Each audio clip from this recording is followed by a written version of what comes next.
اعوذ باللہ من الشیطان الرجیم بسم اللہ الرحمن الرحیم رب اشرح لی صدری ویسر لی امری واحلل عقدۃ من لسانی یفقهوا قولی یا رب العالمین اللہم صلی علی محمد وعلی آل محمد کما صلیت علی ابراہیم وعلی آل ابراہیم انک حمید مجید اللہم بارک علی محمد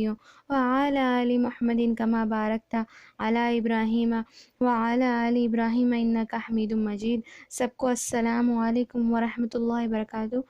الحمدللہ آج تو جمعے کا دن ہے، بہت افضل دن ہے، یعنی کہ یہ بقرعید کے ذی الحجہ کے جو پہلے 10 دن ہیں یہ بہت زیادہ افضل ہے اللہ کے قریب۔ تو ان میں سے بھی افضل دن جمعے کا دن، یعنی کہ جمعے کا دن تو ویسے میں ہی افضل ہے،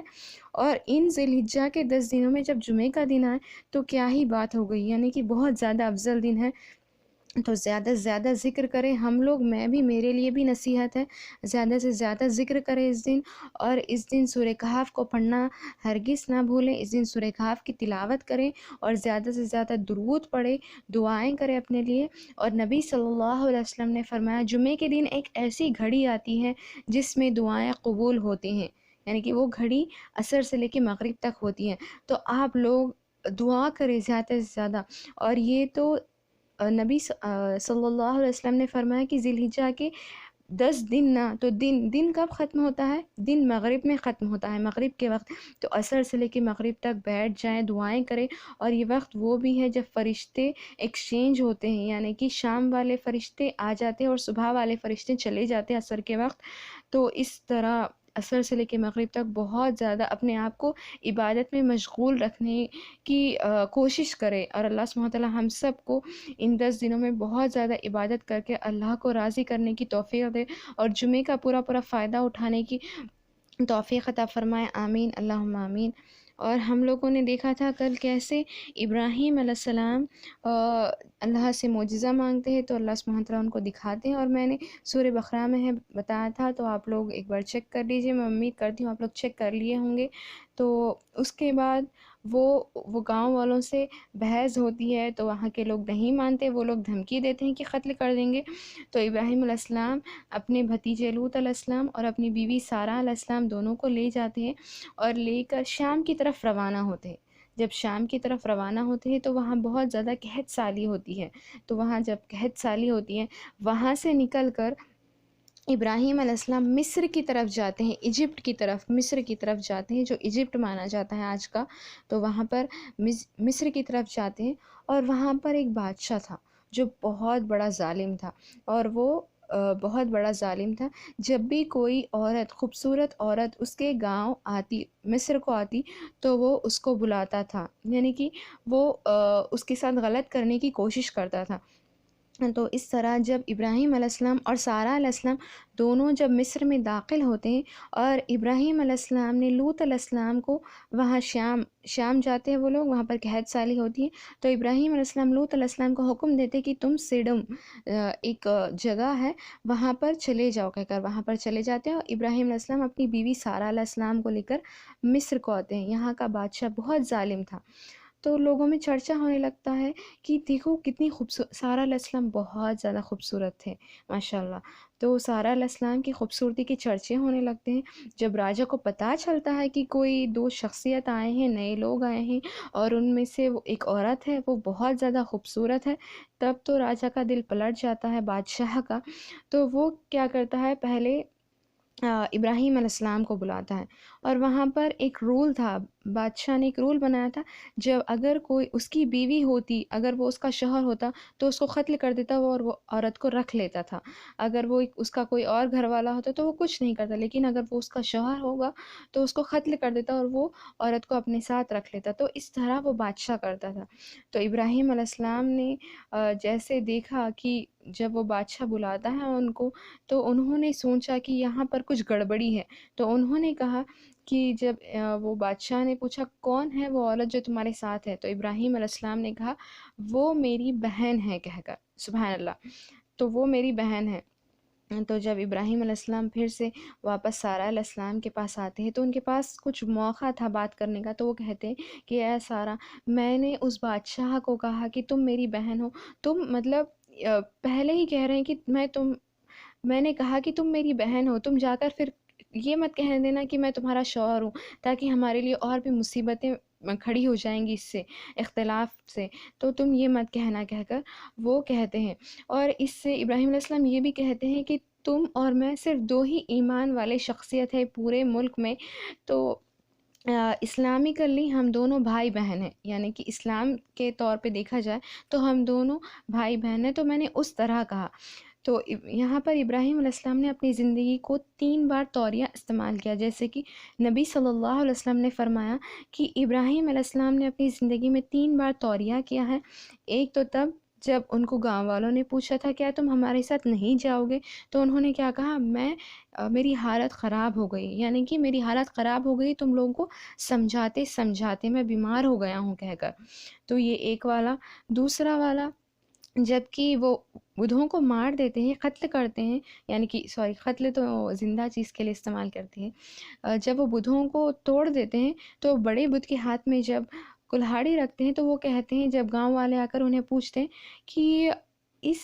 سارے بدھوں کو کس نے توڑ دیا، ہمارے معبودوں کے ساتھ یہ کس نے کیا، تو ابراہیم علیہ السلام کہتے ہیں دیکھو وہ تمہارا بڑا معبود کھڑا ہے، شاید اس نے کیا ہوگا، حالانکہ نارمل ہے یہ عقل کے طور پہ کہ وہ نہیں کر سکتا کچھ بھی۔ تو یہ دوسرا تھا، یہ دوسرا توریہ۔ اور تیسرا یہ والا، جب کہ ابراہیم علیہ السلام نے کہا کہ سارہ علیہ السلام میری بہن ہے کہہ کر، یعنی کہ اسلامکلی۔ اور خود نبی صلی اللہ علیہ وسلم نے بھی اپنی زندگی میں ایک بار توریہ استعمال کیا تھا، میں آپ کو اچھی مثال دے کر سمجھاتی ہوں۔ جیسے کہ ایک بوڑھی عورت نبی صلی اللہ علیہ وسلم کے پاس آتی ہیں اور کہتی ہیں کہ اللہ کے رسول صلی اللہ علیہ وسلم، کیا میں جنت میں داخل ہوں گی؟ تو نبی صلی اللہ علیہ وسلم کہتے ہیں کہ بوڑھے جنت میں داخل نہیں ہوتے، تو وہ رونے لگتی ہیں کہ میں جنت میں داخل نہیں ہوں گی کہہ کر۔ پھر ابراہیم محمد صلی اللہ علیہ وسلم کہتے ہیں رک جاؤ رک جاؤ، تم جوان ہو کر جنت میں داخل ہوگی، یعنی کہ یہ توریہ تھا، یعنی کہ یہ توریہ تھا ایک قسم کا، تو نہ اس کو توریہ کہتے ہیں، تم جوان ہو کر، یعنی کہ بوڑھی ہو کر نہیں بلکہ جوان ہو کر جنت میں داخل ہوگی کہہ کر، تو اس طرح توریہ کہتے ہیں اس کو۔ تو ابراہیم علیہ السلام نے یہ تیسرا کہا تھا جب وہ سارہ علیہ السلام کو بادشاہ بلاتا ہے، اور 3 روایتیں ہیں الگ الگ، اور میں تینوں کو رکھوں گی، اور ان میں سے سب سے زیادہ صحیح کون سی ہے میں وہ بھی آپ لوگوں کو بتاؤں گی انشاءاللہ۔ تو جب وہ بادشاہ بلاتا ہے سارہ علیہ السلام کو، سارہ علیہ السلام جاتی ہیں، اور کیونکہ وہ بادشاہ ہے، سارہ علیہ السلام جاتی ہے، اور وہاں پر بادشاہ سارہ علیہ السلام کو اکیلے تنہائی میں بلاتا ہے، اور وہ بادشاہ آتا ہے اور ان کو چھونے جاتا ہے، تو سارہ علیہ السلام دعا کرتی ہیں، کیونکہ ابراہیم علیہ السلام نے کہا تھا کہ اے سارہ تم بس یہ خیال رکھنا کہ تمہارا رب تمہارے ساتھ ہے کہہ کر۔ تو جب سارہ علیہ السلام کے طرف وہ ہاتھ بڑھاتا ہے تو سارہ علیہ السلام دعا کرتی ہے، اللہ میں نے اپنے آپ کو پاک رکھا ہے، میں نے اپنے آپ کو صرف میرے شوہر کے لیے رکھا ہے، کسی کے لیے نہیں، اے رب تو میری حفاظت کر کہہ کر۔ تو اللہ سبحانہ تعالیٰ اس کو ایسا جیسے کہ فالش اٹیک آ جاتا ہے اس کو، اور وہ اس کا ہاتھ مارنے لگتا ہے، اس کا ہاتھ کام نہیں کرنے لگتا، اس کا ہاتھ گر جاتا ہے۔ تو وہ کہتا ہے کہ تم میرے لیے اپنے رب سے دعا کرو کہ میرا ہاتھ ٹھیک ہو جائے، میں تمہارے ساتھ یہ نہیں کروں گا۔ تو پھر سے وہ اللہ سے دعا کرتی ہے کہ اللہ تو اس کو ٹھیک کر دے۔ پھر سے وہ دوسری بار بھی اسی طرح کرنے جاتا ہے، تو پھر سے سارہ علیہ السلام دعا کرتی ہے کہ اللہ تو میری حفاظت کر۔ تو پھر سے اس کو وہی اٹیک آ جاتا ہے، وہی اس کا ہاتھ گر جاتا ہے، تو پھر سے وہ کہتا ہے کہ تم میرے لیے دعا کرو اللہ سے۔ تو پھر جیسے وہ دعا کرتی ہے، پھر تیسری بار 3 بار وہ کرنے چاہتا ہے، اور جب تیسری بار وہ تیسرے بار کہتا ہے کہ تم نے اپنے باندیوں کو کہتا ہے کہ تم نے کوئی انسان نہیں بلکہ ایک جن کو لا لیا کہہ کر یہ کہتا ہے۔ اور دوسری حدیث یہ ہے کہ جب وہ بادشاہ آتا ہے سارہ علیہ السلام کو چھونے کے لیے، تو اس کے پیر کانپنے لگتے ہیں اور وہ گر جاتا ہے، یعنی کہ ایک حدیث میں اس کے ہاتھ کا الفاظ آتا ہے اور ایک حدیث میں اس کے پیر کا الفاظ آتا ہے کہ وہ پیر اس کے کانپنے لگتے ہیں اور گر جاتے ہیں۔ پھر سے سارہ علیہ السلام ایسے ہی دعا کرتی ہیں اللہ سے کہ اللہ میں نے اپنے شوہر کے لیے رکھا ہے، اپنے آپ کی حفاظت کی ہے، میں بہت پاک دامن ہوں، تو میری حفاظت کر۔ تو اللہ ان کی حفاظت کرتے ہیں اور ان کو پھر سے وہ فالش اٹیک دے دیتے ہیں، وہ گر جاتا ہے زمین پر، وہ مار اپنے جسم ہو کپ پاتا ہے اور کہتا ہے کہ دعا کرو۔ تو اسی طرح 3 بار ہوتا ہے، تیسری بار وہ کہتا ہے کہ تم نے انسان نہیں کوئی جن کو لا دیا کہہ کر پھر ان کو رہا کرتا ہے۔ یہ دوسری حدیث ہے۔ اور تیسری حدیث یہ ہے جو بہت زیادہ صحیح ہے، تو وہ شخص آتا ہے اور سارہ علیہ السلام کو بہت زیادہ تیار کیا جاتا ہے، سونا چاندی میں، سونے میں بھر جاتی ہیں وہ، اس طرح تیار کیا جاتا ہے۔ جب وہ بادشاہ کے اندر بہت زیادہ سارہ علیہ السلام کی خواہش تھی، کیونکہ وہ بہت زیادہ خوبصورت تھی، تو جب وہ داخل ہوتا ہے دیکھتا ہے کہ سارہ علیہ السلام بہت اداس ہے۔ کیوں اداس نہیں ہوں گی؟ وہ اپنے شوہر سے دور اور ایک انجان شخص کے پاس ہے، بہت اداس ہوتی ہے۔ تو ان کو دیکھ کر وہ خود بخود اداس ہو جاتا ہے اور ان کو باتیں کرنے کی کوشش کرتا ہے، وہ بات نہیں کرتی، تو جیسے وہ بے ہوش ہو جاتا ہے، اس کو نیند لگ جاتی ہے اور اس کو خواب آتا ہے، اور وہ خواب میں دیکھتا ہے کہ وہ سارہ علیہ السلام کو چھوڑ دے، ورنہ اس کے ساتھ بہت برا ہوگا، یعنی کہ اس کے اوپر عذاب آ جائے گا اللہ کا کہہ کر، اس کے اوپر بہت بڑا عذاب آ جائے گا کہہ کر اس کو ایک خواب آتا ہے۔ تو وہ کیا کرتا ہے، فوری اٹھتا ہے اور سارہ علیہ السلام کو چھوڑ دیتا ہے اور بہت زیادہ تحفے تحائف دیتا ہے، اور ان کے ساتھ ایک تحفہ دیتا ہے، وہ ہے ہاجرہ علیہ السلام کو دیتا ہے۔ تو ہاجرہ علیہ السلام کو تحفے کے جیسا دیتا ہے، اور کچھ بہت سارے لوگ کہتے کہ ہاجرہ علیہ السلام غلام تھی اور وہ باندھی تھی، اور وہ باندھی کو تحفہ نہیں،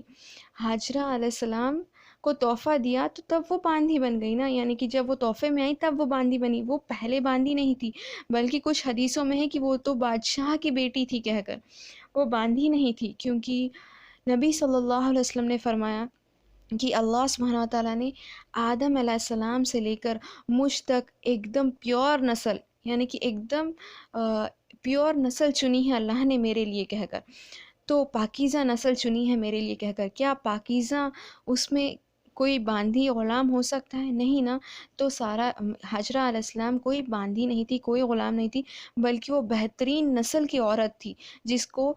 بادشاہ نے سارہ علیہ السلام کو تحفے میں دیا تھا، تحفے میں دینے کے بعد وہ باندھی بن گئی، لیکن تحفہ دینے سے پہلے وہ کوئی باندھی نہیں تھی، بلکہ وہ ایک آزاد عورت تھی، اور بلکہ کہا جاتا ہے کہ وہ تو بادشاہ کی بیٹی تھی کہہ کر۔ تو ہاجرہ علیہ السلام، سارہ علیہ السلام، ابراہیم علیہ السلام، یہ 3 لوگ چلے جاتے ہیں، اور جب وہ مصر میں رہنے لگتے ہیں تو اللہ سبحانہ تعالیٰ ان کے مال میں اتنی برکت دیتا ہے، ان کے کاروبار میں اتنی برکت دیتا ہے کہ وہاں کے لوگ اب حسد کرنے لگتے ہیں ابراہیم علیہ السلام سے، کہ اتنی حسد بڑھ جاتی ہے ان کے پاس، بکریوں کا کاروبار کرنے لگتے، دودھ ہر طرف سے ابراہیم علیہ السلام کو برکتیں ہی برکتیں ملتی ہیں، تو اتنی برکتیں دیکھ کر وہاں کے لوگوں کو حسد اور جلن ہوتی ہے، اتنی حسد ہوتی ہے کہ ابراہیم علیہ السلام کو وہ نقصان پہنچانے کی کوشش کرنا چاہتے تھے، تو ابراہیم علیہ السلام یہ بھانپ لیتے ہیں کہ ان کی طرف ایسی کوشش کی جا رہی ہے کہہ کر وہ مصر کو چھوڑ دیتے ہیں، سارہ علیہ السلام حاجر علیہ السلام کو لے کر وہ شام کی طرف جہاں پر قحط ساری تھی نا، اب پھر وہیں پر روانہ ہو جاتے ہیں، اور وہاں پر سارہ علیہ السلام اور ابراہیم علیہ السلام کو بہت سال ہو جاتے ہیں، کوئی اولاد نہیں ہوتی۔ تو انشاءاللہ ہم لوگ کل کے ایپیسوڈ میں دیکھیں گے کہ کیسے ان کو اولاد ہوئی، کس سے اولاد ہوئی، انشاءاللہ ہم لوگ اگلے ایپیسوڈ میں دیکھیں گے۔ اللہ سبحانہ تعالیٰ ہمیں ایسا ایمان دے جسے دیکھیں نا، سارہ علیہ السلام کو اللہ پر یقین تھا، انہوں نے دعا کی، تو کیسے اللہ سبحانہ تعالیٰ ہمیں بھی ایسا کامل ایمان عطا کرے۔ آمین، اللہم آمین۔ السلام علیکم ورحمۃ اللہ وبرکاتہ۔